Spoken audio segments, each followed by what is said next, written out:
श्वः तस्सवितुर्वरेण्यं भर्गो देवस्य धीमहि धियो यो नः प्रचोदयात्। मित्रों, हम सभी लोग छठ पूजा का आनंद ले रहे हैं। सभी भाई लगता है घर चले गए हैं। चलिए, कम से कम इतने लोग उपस्थित हैं। बिहार का बड़ा ही महत्वपूर्ण पर्व छठ है। तो लोग सोचे होंगे कि रविवार के बाद या रविवार के शाम तक आएं।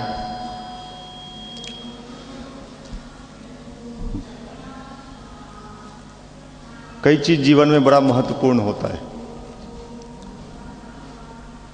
अभी आपने सुना कि सचिन तेंदुलकर संन्यास ले लिया। टेलीविजन पर आ रहा था आमिर खान। आमिर खान को पहचानते हैं आप लोग? आमिर खान से पत्रकार पूछ रहा था सचिन तेंदुलकर के बारे में। कहा कि उनके बारे में आपका ओपिनियन क्या है?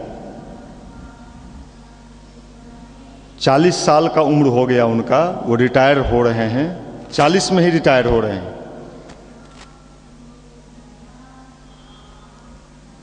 तो उन्होंने कहा कि भाई वो तो बहुत बड़ी चीज़ है, ये हैं, बढ़िया से पॉजिटिवली पूरा आमिर खान बता रहे थे। तो पत्रकार ने पूछा कि भाई आप तो उनसे बड़े हैं। पूछा क्यों? आमिर खान को कहा कि सचिन तेंदुलकर से तो बड़े आप हैं। वो तो 40 में रिटायर कर गए, आप तो 80 साल तक काम करेंगे। वो तो 40 में ही रिटायर, आप 80 साल तक काम करते रहेंगे। आमिर खान ने कहा देखो भाई, कौन कितने दिन क्या करता है ये बहुत महत्वपूर्ण नहीं है। 40 साल के उम्र में जिस क्वालिटी के साथ, क्वालिटी का उपयोग किया, जिस क्वालिटी के साथ उस व्यक्ति ने देश के लिए खेला, ये इम्पोर्टेंट है। क्वांटिटी कितने साल तक हम रहे ये बहुत महत्वपूर्ण नहीं है। क्योंकि जाना तो सबको है, ये निश्चित है। फिर भी हम लोग परेशान हैं जीवन की समस्या से। धरती पर आए हैं तो थोड़ा परेशान तो होना पड़ेगा। तो उन्होंने कहा कि क्वालिटी जो है बड़ा इंपॉर्टेंट चीज है। गुरुदेव इस बात को हमेशा कहते थे कि व्यक्ति कितना दिन जीवित रहता है, कितना दिन, ये बड़ा इंपॉर्टेंट नहीं। कम समय में वो कितना अच्छा काम कर जाता है, ये बड़ा महत्व का चीज है। हम अभी परसों कहीं गाड़ी से निकल रहे थे, 2-3-4 लोग थे हम लोग, तो चर्चा चला। तो उसमें कुछ लोग थे जो मिशन से नहीं जुड़े थे, बाहर के लोग थे, तो साथ में चल रहे थे। तो उन्होंने कहा कि साहब आज तो सिर्फ जहां लोगों को स्वार्थ लगता है, लाभ दिखता है, वहीं कुछ काम होता है। मैंने कहा आप अपने जगह सही हैं। फिर मैंने चर्चा का विषय चेंज किया। हमने कहा ये बताइए, जिस समय देश की आजादी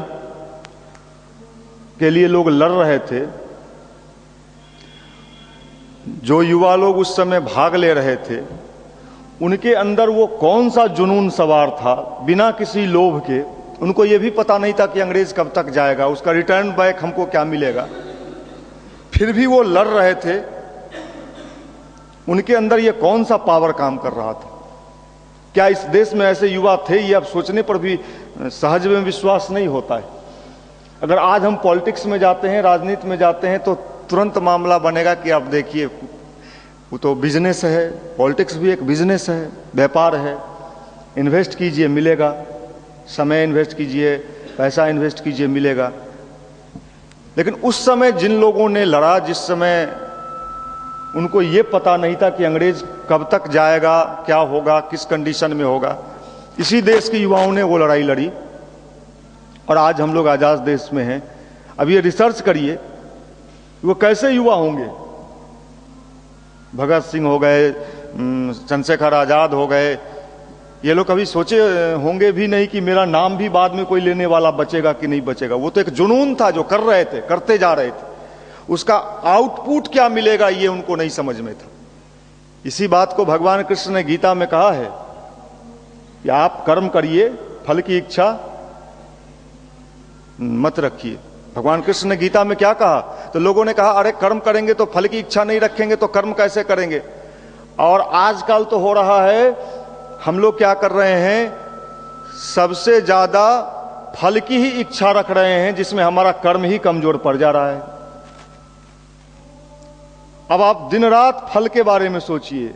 पेड़ लगाया नहीं है, अभी शुरुआत ही है, आप सोच रहे हैं फलेगा, फलेगा तो फिर क्या करेंगे, कैसे फलेगा, कितना फलेगा, कहाँ रखेंगे, बेचेंगे तो उसका कितना आएगा। ये क्या है, आज आप अपनी पढ़ाई भी जो पढ़ रहे हैं,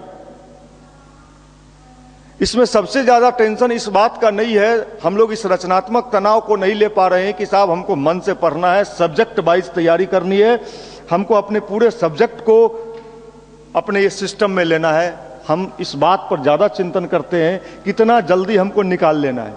नहीं निकल रहा इसलिए टेंशन है। रिजल्ट कितना जल्दी आ जाए, परिणाम, इस पर ज्यादा तनाव है।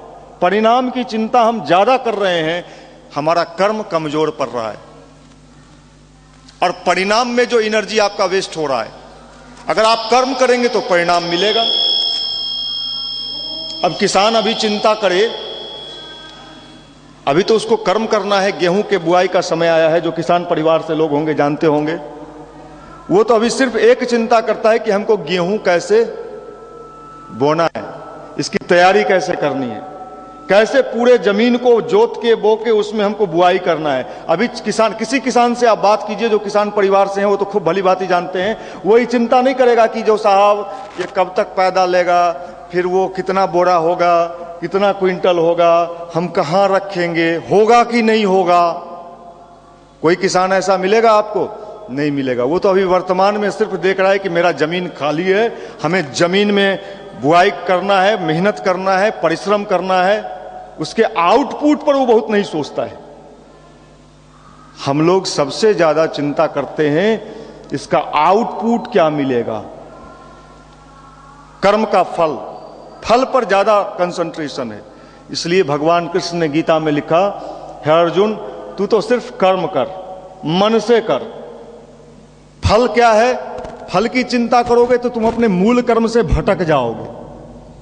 आज हम जब अपने युवा भाई से मिलते हैं, बात करते हैं, तो एक भी लड़का मेरे पास ऐसा नहीं दिखता है जो कहता हो भैया हम अपने सब्जेक्ट की पूरी पकड़ और पूरे सब्जेक्ट की तैयारी कर रहे हैं। वो सिर्फ इसी चिंता में घुलता रहता है कि इस बार मेरा रिजल्ट कैसे निकालेंगे।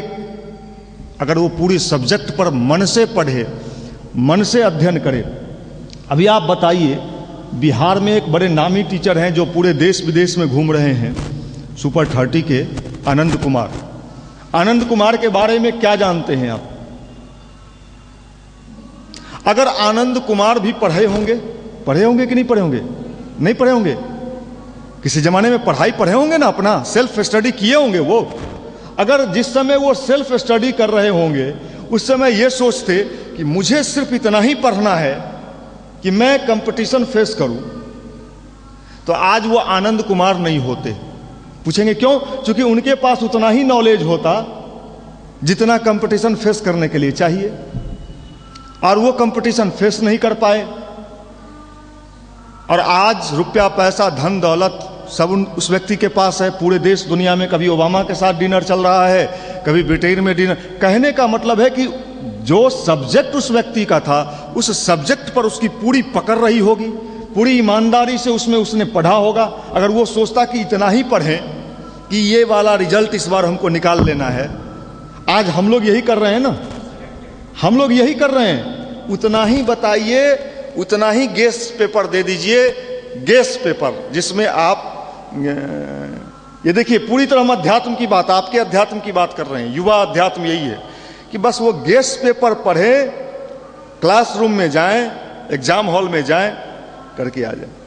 अगर पूरी पकड़ आपके पास हो, पूरा नॉलेज आपके पास हो, तो मैं चैलेंज के साथ कहता हूं भविष्य की चिंता आपको नहीं करनी। भविष्य की चिंता वही करता है जो डंडी मारता है। डंडी मारने का मतलब समझते हैं ना, कम तौलना, कम तौलना। 1 किलो की जगह 750 ग्राम ही तौलना, 600 ग्राम ही तौलना। कहाँ मीठापुर में जाइएगा, वहाँ बटखरा जो रखता है वो 1 किलो की जगह सुनते हैं 600 ग्राम या 700 ग्राम का ही रखता है, 300 ग्राम का। आपने देखा 1 किलो का बटखरा है। हम अपनी पढ़ाई के साथ, अपने कैरियर के साथ भी कहीं ना कहीं डंडी मार रहे हैं, और इस डंडी मार के ही हम चाह रहे हैं कि धनी बन जाएं, डंडी मार के किसी तरह सक्सेस हो जाएं, कहीं कुछ ऐसा हो। कोई अगर, मैं आपको बताऊं, कोई व्यक्ति अगर आपको मिल जाता है, आप किसी चीज की तैयारी कर रहे हैं और वो कहे कि मैं आपको क्वेश्चन पेपर दे सकता हूं, आप तुरंत कहेंगे दीजिए। अगला कहेगा कुछ खर्च करना होगा। आप ये भी दिमाग नहीं लगाएंगे कि वो जो क्वेश्चन पेपर हमको देगा सही में देगा कि गलत में देगा, क्या करेगा। आपको एक हिप्नोटाइज